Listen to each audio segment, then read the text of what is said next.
नमस्कार साथियों, स्वागत है आप सभी का हमारे इस चैनल हिंदी साहित्य विद एबी में। जैसा कि आप सभी हमारे स्क्रीन पर देख पा रहे होंगे कि आज हम शुरू करने वाले हैं अपना टॉपिक काव्य शास्त्र। काव्य शास्त्र के अंतर्गत हम जो है रस निष्पत्ति, अलंकार निष्पत्ति और ध्वनि ऐसे विभिन्न संप्रदायों को पढ़ेंगे और यह आपके यूजीसी नेट के पाठ्यक्रम के यूनिट 4 में यूनिट 3 में दिया गया है। इसमें काव्य शास्त्र जो है दो तरह के हैं। एक है भारतीय काव्य शास्त्र और एक है पाश्चात्य काव्य शास्त्र। तो सबसे पहले हम जो है भारतीय काव्य शास्त्र पढ़ेंगे और भारतीय काव्य शास्त्र के अंतर्गत हम जो है सबसे पहले पढ़ेंगे रस सिद्धांत। तो उसी के रिगार्डिंग आज की यह क्लास ली जा रही है। मुझे उम्मीद है कि आप सबको यह क्लास जो है पसंद आएगी, तो आप इस क्लास को ध्यान से देखें और चलिए शुरू करते हैं आज की हमारी यह क्लास। काव्य शास्त्र में जितने भी आचार्य हुए हैं उनके मध्य काव्य की आत्मा को लेकर के मतभेद रहा है कि काव्य की आत्मा जो है किसको माना जाए। तो इसी कारण से विभिन्न आचार्यों ने अपने विभिन्न मत इस संबंध में रखे हैं और इसी के आधार पर हम मूलतः 6 प्रकार के संप्रदाय मानते हैं। ये 6 प्रकार के संप्रदाय कौन कौन से हैं? ये हैं, पहला है रस संप्रदाय, जिसके संस्थापक या प्रवर्तक रहे हैं भरत मुनि, जिन्होंने नाट्य शास्त्र लिखी है ना। और दूसरे हैं हमारे दूसरा संप्रदाय है हमारा अलंकार संप्रदाय, इसके प्रवर्तक हैं भामह। तीसरा है रीति संप्रदाय, इसके प्रवर्तक हैं वामन। चौथा है वक्रोक्ति संप्रदाय, इसके प्रवर्तक हैं कुंतक। और पांचवा है ध्वनि संप्रदाय, आनंदवर्धन। और छठवां है औचित्य संप्रदाय, जिसके प्रवर्तक हैं क्षेमेंद्र। तो इस तरह से हम जो है काव्य की आत्मा को मानने के संबंध में 6 प्रकार के संप्रदाय देखते हैं। अलग अलग आचार्यों ने अलग अलग चीज़ों को काव्य की आत्मा माना है। एक तो भरत मुनि ने रस को काव्य की आत्मा माना, भामह ने अलंकार को, वामन ने रीति को, कुंतक ने वक्रोक्ति को और आनंदवर्धन ने ध्वनि को, और क्षेमेंद्र ने औचित्य को काव्य की आत्मा माना है। ये 6 संप्रदाय जो है आपके एग्ज़ाम की दृष्टि से महत्वपूर्ण हैं और इनके संस्थापक भी आपको एग्ज़ाम में पूछे जा सकते हैं, चाहे तो सूची सुमेलन में या फिर 1 लाइनर क्वेश्चन में। तो इस कारण से आप जो है इसे अपने नोट्स में इम्पोर्टेंट मार्क कर लीजिए और इसे याद करके ज़रूर जाइए। अब हम शुरू करते हैं आज का हमारा टॉपिक रस सिद्धांत। रस सिद्धांत, तो इसमें हम सबसे पहले जानते हैं कि रस किसे कहते हैं। तो काव्य के माध्यम से जो आनंद उत्पन्न होता है उसे हम रस कहते हैं। हम बचपन से इसकी परिभाषा जो है पढ़ते आ रहे हैं कि काव्य के पढ़ने से या काव्य के दृश्य माध्यम भी हो सकता है, काव्य जैसे नाटक होता है ना। तो उससे उत्पन्न जो आनंद की प्राप्ति हमें होती है उसे हम रस कहते हैं। भरत मुनि जो आचार्य हैं, इन्होंने अपने नाट्यशास्त्र ग्रंथ में और उसके अध्याय 5 एवं 6 में रस के बारे में चर्चा की है।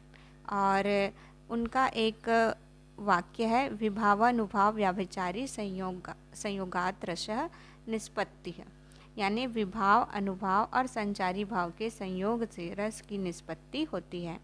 तो ये रस निष्पत्ति भी एक हम आगे की क्लास में पढ़ने वाले हैं।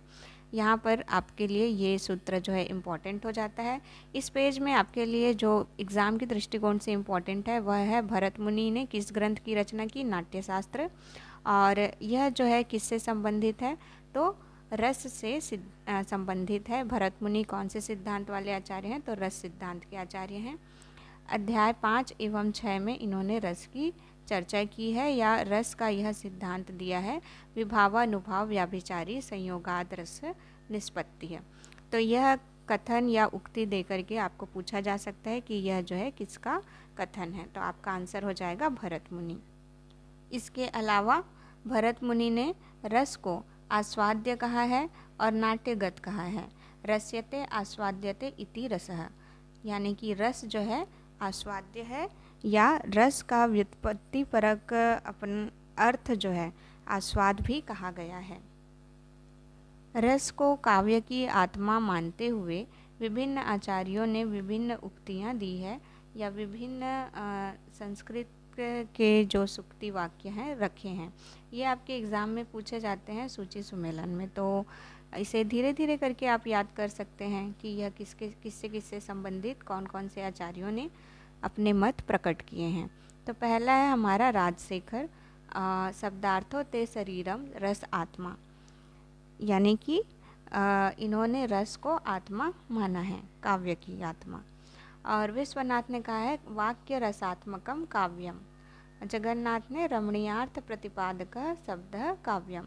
तो ये 3 सूत्र वाक्य आप इस क्लास में याद रख सकते हैं। इसके बाद अब हम बात कर लेते हैं रस के अंगों की। रस के 4 अंग माने गए हैं। पहला है स्थायी भाव, दूसरा है विभाव, तीसरा है अनुभाव, और चौथा जो है वो है हमारा संचारी भाव। तो इस तरह से हम एक एक करके इन्हें देख लेते हैं। सबसे पहले हम बात करते हैं स्थायी भाव की।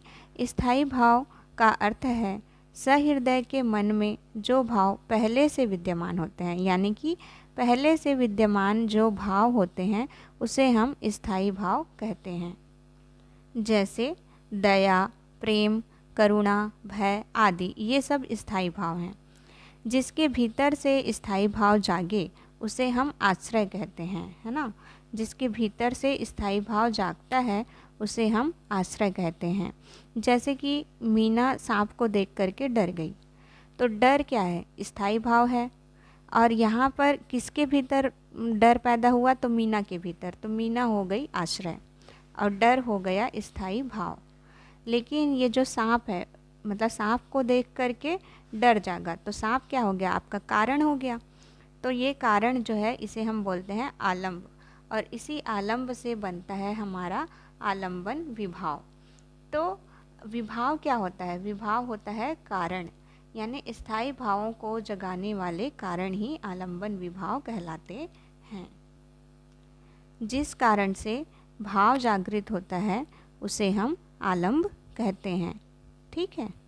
फिर इसके बाद महत्वपूर्ण पॉइंट है, भरत मुनि ने स्थायी भावों की संख्या 8 मानी है। आपके एग्ज़ाम में पूछा जाता है, आप इसे नोट करके रख लीजिए, इम्पोर्टेंट मार्क कर लीजिए। इसके बाद हम बात कर लेते हैं विभाव की।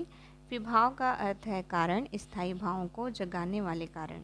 तो ये 2 प्रकार के होते हैं, एक होता है आलम्बन विभाव और दूसरा होता है उद्दीपन विभाव। आलम्बन विभाव मैं आपको बता चुकी हूँ। उद्दीपन विभाव होता है स्थायी भावों को तीव्रता से उत्तेजित करने वाला। यानी कि अगर किसी को डर लग रहा है और रात्रि का समय है तो उसको ज़्यादा डर लगेगा, है ना। वहीं सुबह के समय थोड़ा कम डर लगता है। तो अंधेरा क्या हो गया? मतलब स्थायी भाव की तीव्रता को और जो परिस्थितियाँ होती है वो और घटा देती है या बढ़ा देती हैं। तो जो बढ़ा देती हैं वो जो है, जो उत्तेजित कर देती है स्थायी भावों को, वो कहलाता है आपका उद्दीपन विभाव। अगला है हमारा अनुभाव। अनुभाव क्या है? स्थायी भाव के जागृत होने के बाद आश्रय की जो चेष्टाएं होती है उसे हम अनुभाव कहते हैं। आश्रय के भावों के जागृत होने के ये सूचक होते हैं। जैसे आपको कई बार हाव भाव देखकर ही समझ आ जाता है कि व्यक्ति कैसा महसूस कर रहा है। जैसे कई लोग डर से कांपने लगते हैं या उसके चेहरे में यह भाव आ जाता है कि वह डर रहा है।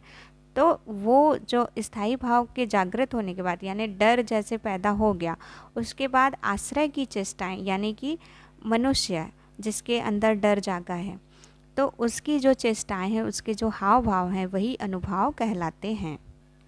अनुभाव के 4 भेद हैं। 4 भेद हैं, कायिक यानी आंगिक, यानी जो शरीर के माध्यम से हमें समझ में आते हैं कि हाँ यह व्यक्ति डर रहा है। वाचिक यानी वाणी के माध्यम से। आहार्य, वेशभूषा, सात्विक या मानसिक, है ना। तो वेशभूषा से भी हमें समझ में आता है कि व्यक्ति की चेष्टा क्या है ना। तो ये अभिनय के 4 भेद भी माने जाते हैं, कायिक, वाचिक, आहार्य और सात्विक। यहाँ पर आप ध्यान रखेंगे आहार्य का अर्थ वेशभूषा से है। अनुभव को और समझने के लिए आप देख सकते हैं कि व्यक्ति यदि डर से कांपने लग जाता है तो कांपना क्या हो गया, प्रतिक्रिया हो गया। तो यही जो है अनुभव कहलाता है। इसके बाद हमारा अगला भाव है संचारी भाव। संचारी भाव स्थायी भावों की पुष्टि के लिए होते हैं, यानी स्थायी भाव के साथ साथ चलने वाले होते हैं। जैसे यदि हमें अच्छी अनुभूति हो रही है, सुख की अनुभूति हो रही है, तो हम जो है गर्व, आशा, संतोष ये सब महसूस करते हैं। जैसे हमने कुछ अच्छा काम किया है या तो फिर हमें अपने आप पे गर्व होता है। तो वो क्या करते हैं, स्थायी भाव की जो तीव्रता है मतलब उसके साथ ही चलते हैं और उसे थोड़ा बढ़ा देते हैं, उसको पुष्टि करते हैं, उसकी पुष्टि करते हैं, बताते हैं कि हाँ यह जो है सही है। ये भाव अस्थिर होते हैं। अस्थिर यानी थोड़ी देर के लिए ही होते हैं। जैसे कि दुखात्मक भाव भी होते हैं, इसमें आते हैं हमारे लज्जा, चिंता, असंतोष इत्यादि। इसी तरह से उभयात्मक होते हैं, जिसमें आवेग, चित्त की चंचलता ये सारी चीज़ें आती हैं। फिर उदासीन, जिसमें मति, श्रम और निद्रा, विबोध, वितर्क ये सारी चीज़ें आती हैं। संचारी भावों की जो संख्या है वह 33 मानी गई है और ये संचारी भाव को हम व्याभिचारी भाव भी कहते हैं, है ना। और आचार्य रामचंद्र शुक्ल ने इनका वर्गीकरण किया है। तो ये 4 वर्गीकरण इन्होंने किया है, सुखात्मक, दुखात्मक, उभयात्मक और उदासीन। अब हम बात कर लेते हैं रस सूत्र के मुख्य व्याख्याता आचार्यों की। इसके मुख्य व्याख्याता आचार्यों में 4 आचार्य आते हैं, भट्टलोल्लट, शंकुक, भट्टनायक, अभिनवगुप्त। तो ये चारों आचार्यों के बारे में हम जो है अगली क्लास में पढ़ेंगे। अभी हम यह देख लेते हैं कि भरत मुनि ने जो कितने प्रकार के रस माने थे, 8 प्रकार के रस माने थे और इन 8 रसों के जो स्थायी भाव हैं वो क्या क्या हैं, है ना। तो पहला है श्रृंगार रस। श्रृंगार रस को भरत मुनि ने रसों का रस में मतलब सबसे प्रमुख माना है, रस राज, रसों का राजा माना है श्रृंगार रस को, है ना। तो ये भी आपके एग्ज़ाम में पूछा जा सकता है कि भरत मुनि ने कौन से रस को रसों का राजा माना है, तो श्रृंगार रस, इसे रस राज की उपाधि दी है। तो भरत मुनि के अनुसार श्रृंगार रस का स्थायी भाव है रति, हास्य रस का हास, करुण रस का शोक, रौद्र रस का क्रोध, वीर रस का उत्साह। और इसके बाद हमारा जो 6वां रस है वह है भयानक रस और इसका स्थायी भाव है भय। विभत्स रस यानी घृणा, इसका स्थायी भाव है। अद्भुत रस का आश्चर्य या विस्मय, इसका स्थायी भाव है। इसके बाद के जो आचार्य हुए, आचार्य उद्भट, उन्होंने इसमें शांत रस को भी ऐड किया और इसका जो स्थायी भाव बताया निर्वेद या वैराग्य। तो इस तरह से रसों की संख्या 9 मानी गई। इसके अलावा भी जब सूरदास हुए तो उन्होंने वात्सल्य, इसको एक रस माना और वात्सल्य रस के सम्राट कहे जाते हैं सूरदास जी। तो ये थी आज की हमारी रस के संबंध में बेसिक क्लास। हम आगे आने वाली कक्षा में प्रमुख आचार्यों को जो रस से संबंधित है, भट्टलोल्लट, शंकुक, भट्टनायक और अभिनवगुप्त, इनके सिद्धांतों को हम पढ़ेंगे और देखेंगे कि इन आचार्यों ने किस तरह से रस सिद्धांत की व्याख्या की है या रस के बारे में किस तरह से अपने मत प्रस्तुत किए हैं। तो मिलते हैं हम अपनी अगली क्लास में।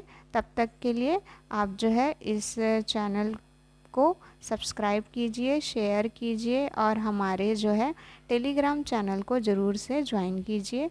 हमारे टेलीग्राम चैनल की आईडी है हिंदी विथ AB। धन्यवाद।